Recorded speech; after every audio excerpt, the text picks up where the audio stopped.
reporting for Voice of People TV.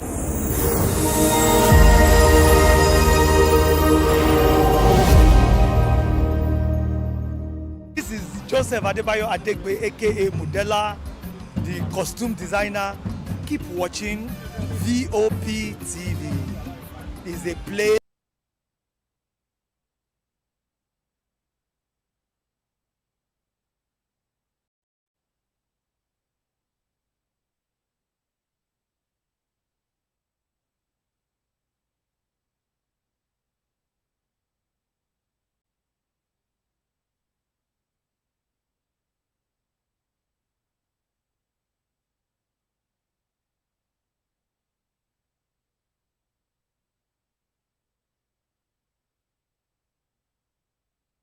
It's time to wade through the noise.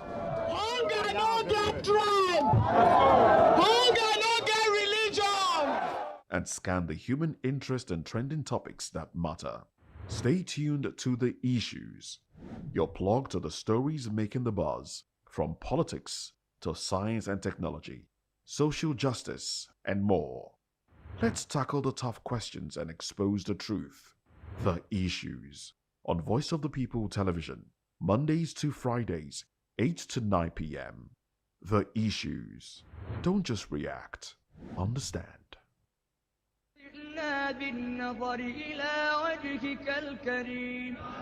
It's Ramadan. It's the season of sharing and caring. As Muslim faithfuls all over the world pray and fast, may peace reign all over. Ramadan Kareem.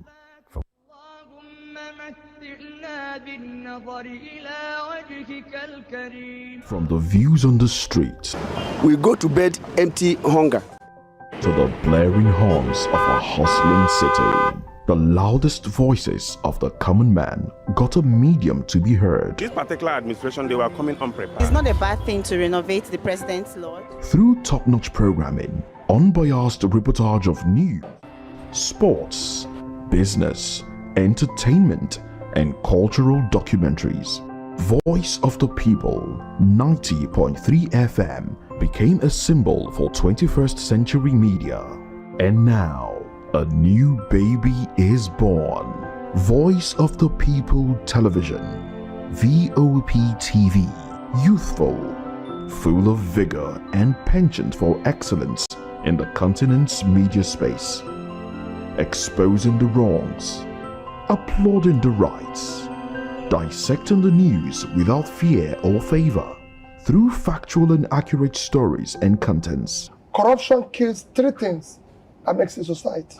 Representing the interests of the people and giving them a voice. Voice of the People TV is here to stay towards building a fair society. VOP TV, Voice of the People Television, truly a voice for the people.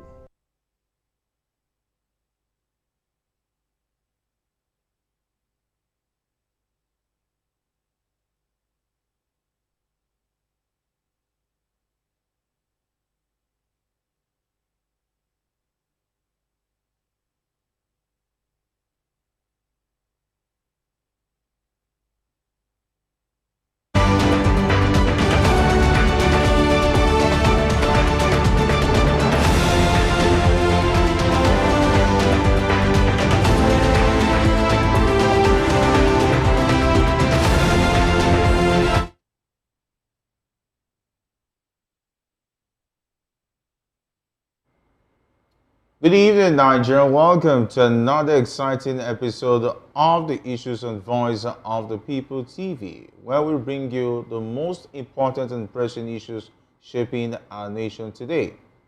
I am your host, Jerry Arpedohan, and tonight we'll be diving deep into two major developments in Nigerian politics. First, we'll turn our attention to President Bola Tinubu's recent report on the country's economic reforms. With his administration pushing bold changes to avert a financial collapse, Tinubu has defended his actions, claiming that without these tough decisions, Nigeria could have faced bankruptcy. But how much hardship are Nigerians willing to endure for these long-term gains? We'll break it down, and of course, next up, we'll head to Rivers State, where Governor Siminalayi Fubara's budget presentation attempt has sparked a political storm. Following his started effort to address the state finances, tensions are high between the governor and the state assembly, with some fearing this power struggle could destabilize the region. Stay with us as we analyze these critical issues with our team of expert panelists. Of course, this is one conversation you won't want to miss. All right, going into the conversation proper, where President Bola Tinubu articulated on Thursday the rationale behind his administration's economic reforms, saying the primary motive was protecting the interests of future generations.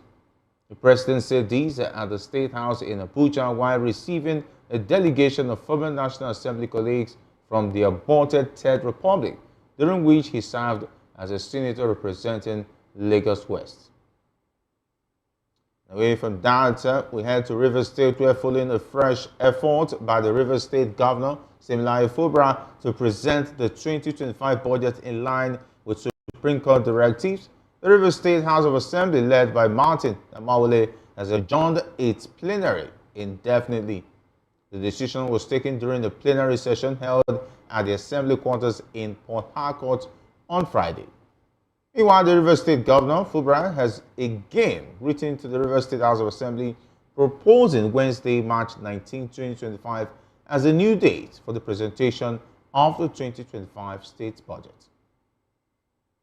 And still more this time around, where the SDP Youth Group has vehemently rejected former Kaduna State Governor Nasir El-Rufai's defection to the Social Democratic Party, branding him unfit and morally unqualified. They expressed concerns about his authoritarian past and accused him of attempting to seize control of the party for personal political gain. Tensions are rising, with protests from his supporters demanding leadership changes, raising fears that his presence could destabilize the party. Right after this short break, we'll dig deeper into these topics and more. Don't go away.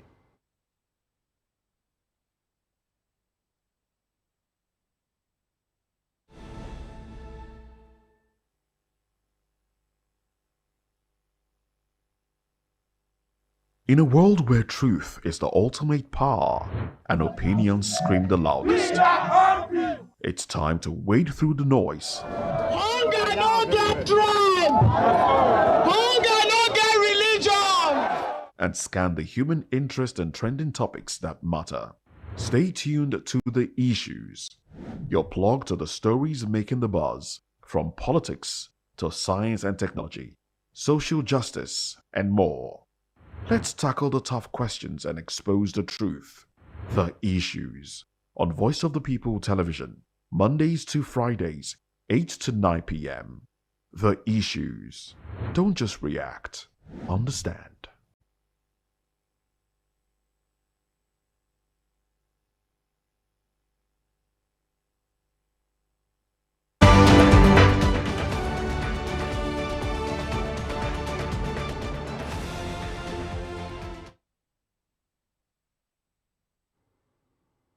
Welcome back. Let's dive straight into today's discussion. We started off with President Bola Tinubu articulating the rationale behind his administration's economic reform, saying the primary motive was protecting the interests of future generations. The president said this at the State House in Abuja while receiving a delegation of former National Assembly colleagues from the aborted Third Republic, during which he served as a senator representing Lagos West. For 50 years, Nigeria was spending money of generations yet unborn and servicing the west coast of our sub-region with fuel. And quoting the president, and still quoting him, he said, and I quote, "It was getting difficult to plan for our children's future."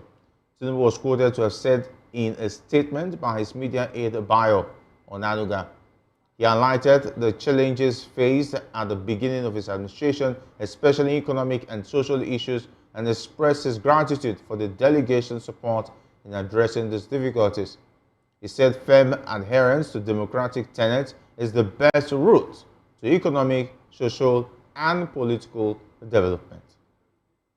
Today, I'm delighted to be joined by two esteemed guests. Here in the studio, we have Mr. Peter Anosike. Mr. Anosike is a philosopher, development economist, and best-selling author. He is also an erudite commentator on economy, finance, politics, and power. Great to have you join us. Thank you for having me. Always a pleasure. And of course, also joining us virtually tonight for the first time from Port Harcourt is Dr. Eric Obi Thomas. He is a public affairs analyst and social commentator, and is also a consultant, obstetrician, and gynecologist. Great to have you join us on the issues. Thank you very much. Okay, we want to start with you, Dr. Eric. Let's look at this properly.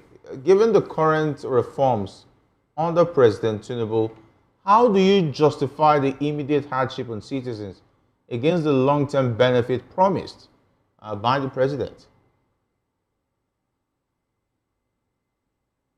You see, this is politics. Hello, can you hear me? Yes, we can hear you. Go ahead. All right. This is politics. You see, the things on ground can answer your question. Where are we? Are we out of the woods? No. We are not. When these things happen, nobody will tell us. We will know. The hardship is there, millions are hungry and all that. Dollar is skyrocketing and naira is falling. So it is easier said than done. And I don't think we're out of the wood. We're not making any progress as such. The common man is nowhere. We go to the street to see things happening. I see these things in paper. It's politics. It is the market that will tell us. So I don't believe there's anything that has changed. If anything, it's getting worse. Do you agree? Are you having any form of renewed hope that there's going to be long-term benefits in all of this hardship at the end of the day? Well, you see, it's good to be optimistic, but my experience in Nigerian policy and what we see is every government comes to tell you that things will be better, they are getting, and you, at the long run, everything gets worse. So we cannot judge until the end of the tenure. By 2027, we should be able to say specifically whether we have moved forward or we have moved backward or we are still static. But for now, things are not getting better. Okay, let me go to people are taxed. Okay. Like in you can see everybody is taxed beyond everything. Electricity is up, transport, airport. If you go to the airport, you pay through your nose just to pick somebody. Everything is, we are taxed. So we are not seeing any benefit as it is. All right. Okay, let me go to Mr. Anosike. Taking a look at, with fuel subsidies removed and the cost of living rising, how do you assess the government's ability to maintain public support during this period of economic plan? Jerry, the truth is that there are no poor countries. What you have is failed resource management. That is what you have, failed resource management. Nigeria is not a poor country. It is the people at the top that are offending. What you become in the next 10 years will be determined by what you are doing now. So Tinubu just wants to kind of dribble Nigerians by saying he is preparing for the future. Which future? You have to survive now to see that future. Are we surviving? The answer is no. Children are dropping out of school every day by day. Nothing is affordable in the market.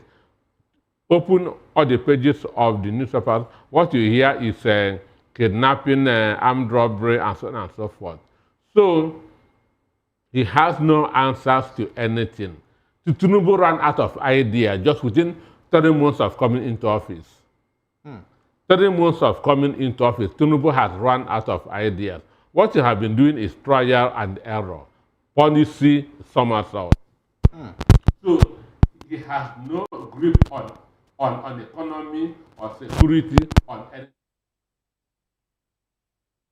But to see,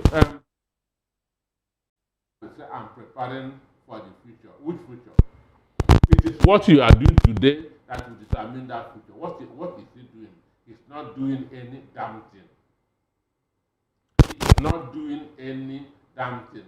That's why he is recycling his old friends of the 90s, those who constitute the trouble with this country, and giving them unnecessary hope. So the issue is that nothing is happening. Just a country that is using over 65% in debt servicing, a country that is using over 36% in debt servicing. There, what will be left for capital project? The answer is no. So he is not doing anything about our future. He's not doing any damn thing about our future. But I said it when in 2023 that Tinubu is going to be another Babangida. Babangida was known as Maradona. I said that Tinubu will be another Babangida, and that is what he has been doing for the past 2 years, and that's what he will continue to do until 2027. So saying till 2027, we know whether he has passed or not. What he's doing now will determine 2027. Understand me? What he is doing now will determine 2027. 2027, success will not jump fence and emerge. It is a process, and there's no process towards that success. No process towards that success. Okay, let me go over to Dr. Eric. Dr. Eric, do you think Nigeria's democratic principles are truly being upheld? Or is this just a convenient narrative to justify tough economic decisions? I didn't get that. You said what? Yeah, he said things about democratic principles being kept intact. Yeah. Do you think Nigeria's democratic principles are truly being upheld under this administration? Or is this just a convenient narrative to justify tough economic decisions? You see, the point is, all of us know what is happening. It's unfortunate that we try to do much of talking than the doing. There is nothing this government is saying today that is new to concerned citizens. They said this thing sitting in their different positions to say it. And the press, you press, we carry this thing. I am telling you, it is easier said than done. If things are working, you don't even need to carry it as a press. Everybody will be touched, everybody will know. But I can tell you that the level of poverty in this country today, we have never come to the end of it. Just democratic principle. What is democracy?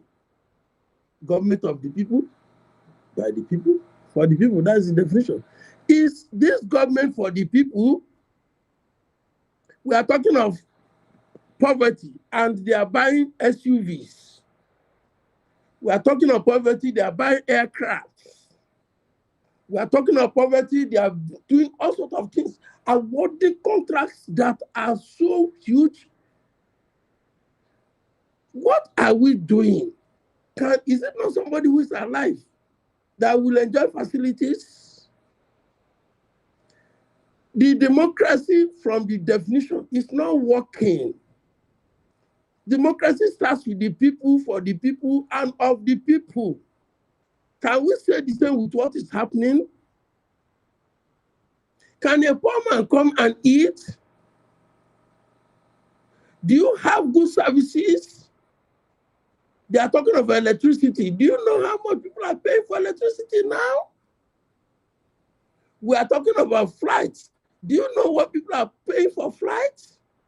Is it the transport? Look, from the beginning, from the day of swearing in, that is when democracy vanished in this particular government. When you say subsidy is gone without articulating, then you are removing democracy from the people. There's no democracy, if you want to say it bluntly, until the people begin to see the dividends of democracy. The three needs of man: food, shelter, clothing. Can you say it is happening? Go to the streets and see people begging. So I don't know how to define the democracy under this dispensation. Okay, let me go back to Mr. Anoski in the studio with me. In light of recent protests, we've seen that when Nigerians protest, last year, and after the protest, things got worse, the first one. After the second one, things did not even improve. It got worse from where it was before. Talking about prices of fuel, Dangote is now coming out to tell us, and the NNPC saying that that contract that says they'll be selling crude in Naira has expired. Now they are going back and forth. Even when the Naira crude, the crude was being sold in Naira, nobody told us how much it was sold for. We all knew how they promised us that when the refinery comes, it's going to be cheaper. We're hearing now that we're going to be buying it in dollars, which is not our original currency. So it looks like we are producing, and it's not bettering the lives of Nigerians. No accountability on the part of the government. We heard that Port Harcourt refinery has started, Warri has started, but no evidence to really show that life has improved. So what does it look like? You've just said dribbling and dribbling. For how long will Tinubu continue to dribble Nigerians? Well, I have said on this program that Tinubu is like a Pharaoh of Egypt, who, when the children of when the Israelites complain, he will say, "Oh, you still have much that to complain. Give them more work."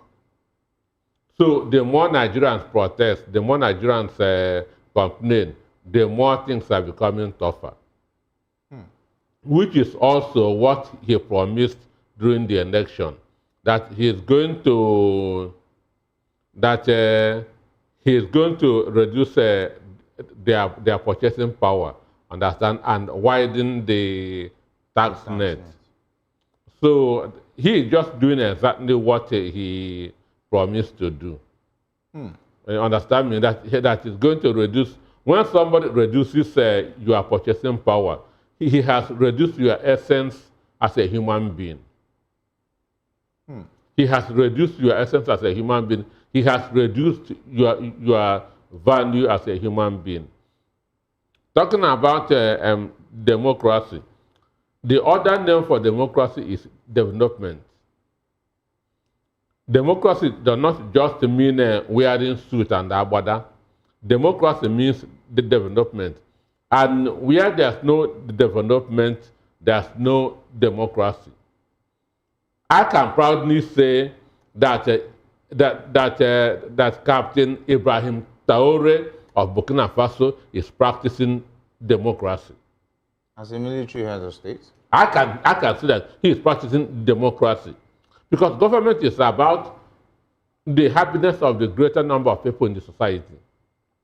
That's what Jerry Bentham, that a German philosopher, said, that government is about the happiness of the greater number of people in the society. So anywhere more people are happy in the society, it is democracy, it is good governance. I don't care whether the guy is a general, a captain, or a brigadier. So I can say that Traoré of Burkina Faso is practicing democracy, while Tinubu of Nigeria is practicing a totalitarianism. So telling you of a tenets of a democracy, why you are going that to bed without food is deception. It is pure deception. Grammar does not put food on the table. If you want to know whether a government is doing well, check the quality of life of the citizens. You don't need to hear that from the radio or watch it on the television or read it in the newspaper. By that, within you, you know whether a government is doing well or not. Within you, you know whether a government is doing well or not. IMF cannot tell you if a government is doing well. World Bank will not tell you if government is doing well. But the market, the street will tell you whether government is doing well or not. And when you go out to the street, you know that this government is spending woefully. Okay, let me go on to Dr. Eric. Okay, given the government's push for tax and credit reforms, what assurances are you expecting that the government should give and that these measures will deepen the economic divide in the country? The point is government policies can be sound. Hello? Yes, we can hear you. Go ahead. Yeah. But government policies can be very perfect, well articulated and placed. It is the implementation that matters. And the sincerity of those who are handling the implementation. It is not just by saying, I can come and tell you that I will turn Nigeria into Dubai overnight, and you will clap for me. But is it true? You see, the thing is that tax reform, as it is, if it is properly done, it's not a bad idea. But the question is, will it be properly done? Government can spoil the country, another one will come and repair. But what we are saying is this: tax reform or no tax reform, let government be sincere. Let them be sincere. Let them actually have the betterment of the people at heart. They don't need to speak too much grammar. Somebody is telling you that, oh, that past government has spent 40 years ago or 50 years ago, government has spent the future of the youth. And the person was in those governments. There is none of them there that didn't play a role in past governments. The other governors, the other special advisors, the other whatever. So for us to be hearing all these things now, I feel that is the greatest deceit one can tolerate. But please, tax reform, my worry is, will it be well articulated and implemented? If it is not the title that I moved to believe. It is the facts, the implementation. It is the doing. What changes? Can it change the people? Will they implement it to change the people? Or it is just one of those statements, they just gloss through things and they go do it for the sake of the media and the optics. And again, the media, please, a little bit. I'm not indicting you. Sometimes there are things that should not even be mentioned. When these people are coming with their glossary statements and colorful things, it is not all citizens that will understand that I see the right from the wrong. Oh, this man has spoken, is true. Please, for us to be hopeful, we should see where the hope is coming. So far, this administration has not been able to impress me. If they have impressed others, to believe them. They said that how many times have we heard about the Port Harcourt refinery, just like it's mentioned here? Is it working? The only refinery that wants to work now, they are stifling it. So how? The point is that until the people begin to know their rights, those people who are misleading will continue to mislead. Very interesting. Okay, let's go on to the next conversation, where Rivers State House of Assembly has adjourned its plenary indefinitely following Governor Similai Fulbright's attempt to present the 2025 budget, which aligns with the recent Supreme Court directive. This decision came after Fulbrigh's previous attempt to present the budget that was thwarted when he was locked out of the assembly complex. Fulbright had formally requested a new date for the budget presentation, proposing March 19 or another suitable date in March, reminding lawmakers of the Supreme Court's ruling compelling them to accommodate his budget submission. The political tension in the state escalated as the assembly, largely loyal to former Governor Nyesom Wike, remained at odds with Fulbright. Amid this development, President Bola Tinubu urged all stakeholders to support Fulbright's compliance with the Supreme Court ruling, emphasizing the importance of the rule of law. The situation highlights a deeper power struggle in Rivers State with potential implications for stability in the Niger Delta region. Mr. Anosike, with Rivers Assembly's indefinite adjournment, do you believe the Supreme Court ruling is truly being respected, or is this just a political power play? Well, for me, people of River State should know who their enemies are. And their enemies are Amawende and his gang. Their enemies are Wike and Wike Okocha, Tony Okocha, and it is them that don't want peace in River State. Somebody can know how a war will start or when war will start, but nobody can predict when it will end. People have thought that Russia will finish Ukraine within 2 weeks. But the war has been there now since 2022 up till now. So, Amawende is now behaving like a Rambo on the news. His rascality has gotten to high heaven. The issue is River people should know that Fulbright is doing his best to make sure that peace reigns in the state. Because where there's no peace, there can never be development. So these people who are classified as touts are now behaving like gods. When you stoke a fire, it will burn you. So the fire that they are trying to tonight in River State must surely burn them and burn their children. Let me go over to Dr. Eric. He's based in Port Harcourt and should be getting all the signals of what is actually going on in River State. How can Governor Fulbright regain control and effectively lead River State if the Assembly continues to defy his budget presentation and other executive decisions?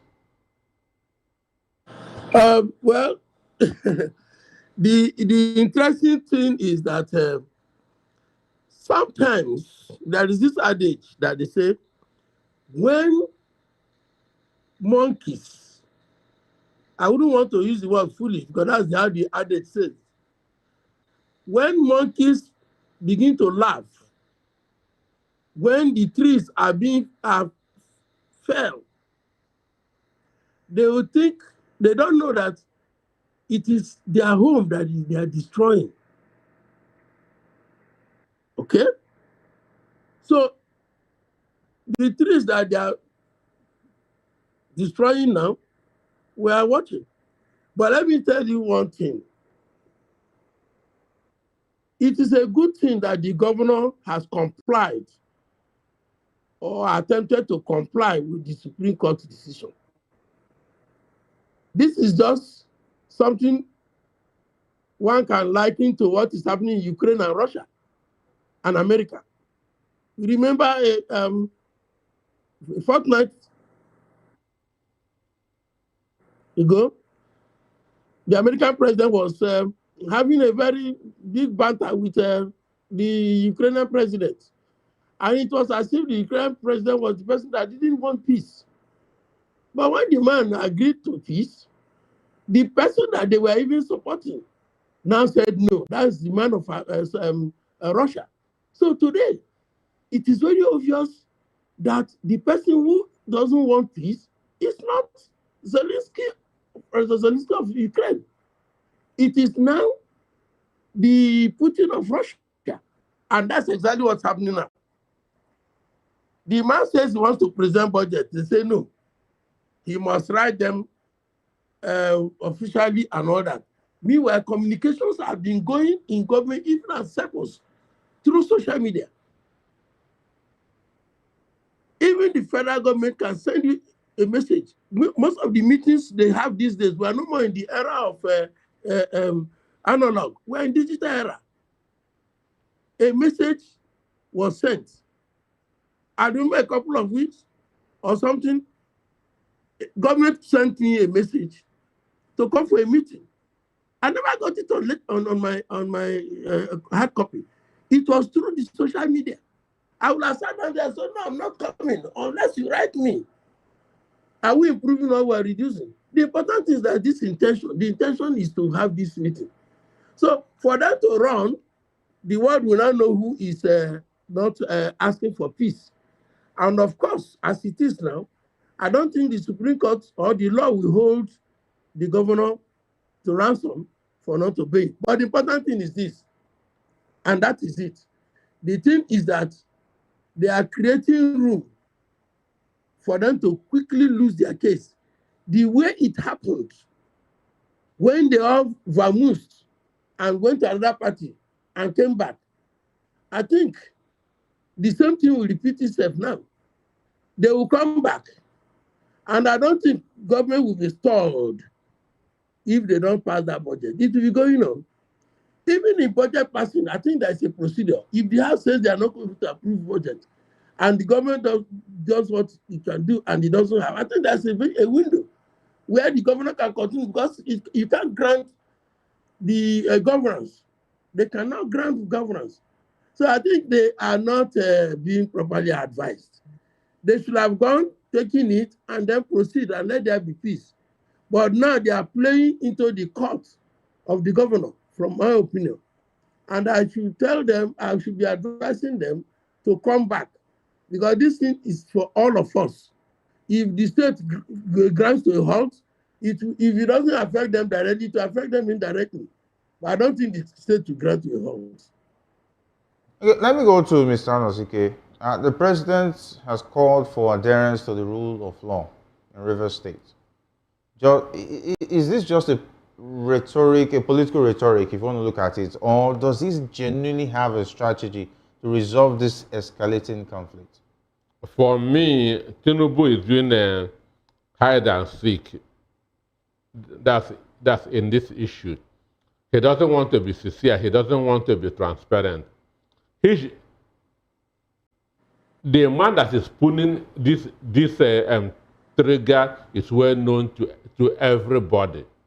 So he ought to have cautioned Nyesom Wike to focus on Abuja and leave River State alone.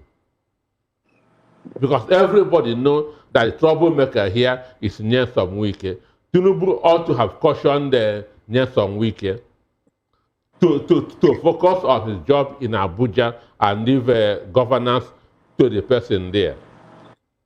But he is not doing it, because Wike is doing his dirty job, which I know will be ending very, very soon. So, if River State burns, Tinubu cannot exonerate himself from there, because he hasn't come out as the father of the nation and transparently addressed this issue. So telling Wike, Fobra to adhere to the rules of law, Wike should let peace reign. Wike should, because it is Wike that is escalating all this, talking about impeachment. Who impeached? Did he follow the rule as a governor? Okay. Did he follow the rule as a governor? As I said, if they don't take time, if rivers burn, it's going to affect everybody anywhere you are. Whether you are in Sokoto, whether you are in Abuja, whether you are in Osun State is going to affect everybody. So for them, they say to be forewarned is to be forearmed. Let them go and begin to do the right thing in River State and allow peace to reign. All right, let me go back to Dr. Eric. Okay, what are the long-term consequences for governors in River State if the ongoing power struggle between Fubara and Wike's loyalists continues unchecked?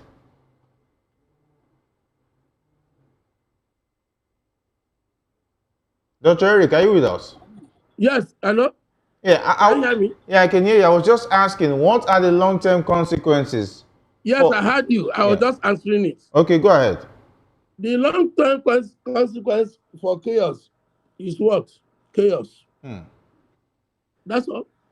And the way it is, the drums are beating in a very negative direction. But I would just appeal to Rivers people to be calm. All these things will resolve it themselves. Yes. Now, the long-term consequences are that if there is no, as it is now, I'm not in government for now. So I think the government, like the governor said, he said even without the federal allocation, he could run the state. All right? And he's generating funds. He will do something. But the area I am very worried about is how it's going to be interpreted.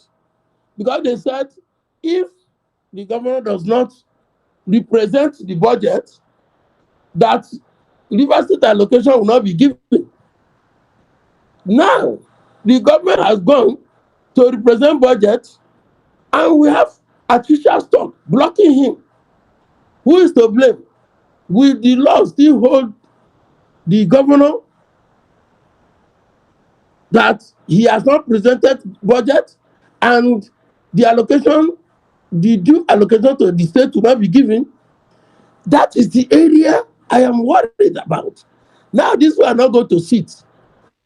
It means they will not give out allocation. It may, Abuja may be comfortable with it for those who are pressing the button, but will the clique be comfortable with it? That is the question. Will the clique sit down, especially when the governor has agreed to present the budget and the group said no? Will the clique allow the allocation to be denied the people of the state? That's a big question. And that is why I'm going to say, I'm going to advise the federal government, let them not take this thing as if it is a joke. Once this allocation is withheld, I don't know what's going to be the consequence.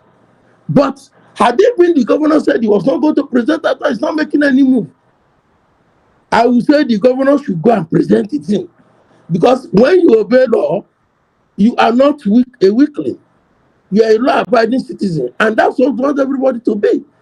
But where we are going now, it is becoming more labyrinthine than anybody is thinking. The governor is not allowed to present the budget, even when he's willing, and he is not giving the allocation. The people who are preventing him from giving the budget are not disciplined, are not called to order, then I don't know what is going to happen. So that question is now floating in the air. The consequences. Yeah, they are floating in the air. From what you can deduce what the consequences will be from what I've just said, if it's not checked. Mr. Anosike, what consequences did you deduce from Dr. Eric's all what of Dr. Eric has just said? You know, as we speak, the 2025 budget was predicated on $75 per barrel. Understand? And the last time I checked, oil is selling below $75 dollar per barrel, which means the budget is already funded. So they ought to put their thinking cap, because if they are good historians, they should not fighting Boko Haram. We are not fighting ISWAP. We are not fighting bandits or unknown gunmen in 2006 to 2007. But as we speak, Nigerian army are fighting wars on several fronts. So, and then the militants in Rivers State was able to grind Nigeria to almost a halt. That Jonathan had to use canoe and go into the hinterlands to appeal to them. So, if they are thinking at all, they shouldn't allow 2006 to repeat itself. So this is the only advice that I can give to them, because the consequences is going to be far worse than what happened in 2006.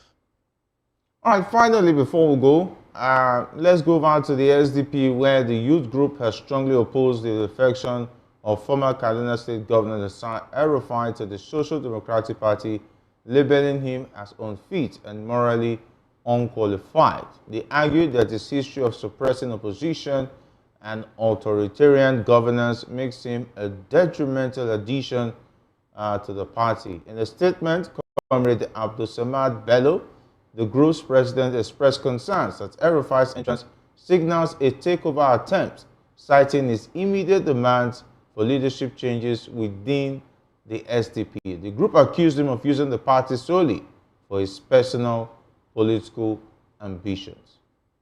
Let me go over to you, Dr. Eric, just in 1 minute before we wrap it up. Given El-Rufai's authoritarian track record, how can the SDP justify his defection without risking a loss of credibility and moral standing? You see, the thing with El-Rufai is that I think he's just fighting a personal war. I want to say, if he had been given what he was expecting or what he expected, I wonder if all this drama will come up. We know how much he assisted the man sitting out there. So, and then the way he was sidelined, it's a natural reaction. I think those two will not allow him to have his way. I was even surprised that he even went to SDP. Why SDP of all parties? SDP that is having a presidential candidate from the other side, and they can manipulate from there. I thought he could just go to one of these parties and raise those parties, like P2B did to Labour. Okay. Perhaps. So I think he will have a lot of hard time on that. The sabotage will be so high. And he should just leave that party and go to another party. And I also want to say that it was too early for him to leave APC, because APC is not going to, will fight him. They all know their secrets. They will bring up all these things. All right. So that's it. I'm looking at that one as a thing that tomorrow is going to tell how he's going to manipulate his way. Okay, I want to thank you very much, Dr. Eric, for being a part of the show. And it's been a pleasure having your insights. Thank you. All right, because Mr. Nosuke, finally. Well, for me, before El-Rufai went to SDP, he had several meetings with them and negotiations were done. This should be youth that we are giving money that come and start making noise. So they are not going to have any impact. All right, thank you very much. They are not going to have any impact. All right. Understand me? Thank you very much, Mr. Nosuke. The SDP is going to be a major party before 2027. Our perspective is here to share the views of Nigerians in the diaspora on burning issues. From the street of New York the royal cities of London, and the bustling cities of Europe. Voice of the People Television brings to you a roundtable and collage of interesting views from... And this has been the issues on Voice of the People TV. Good night and have a great weekend.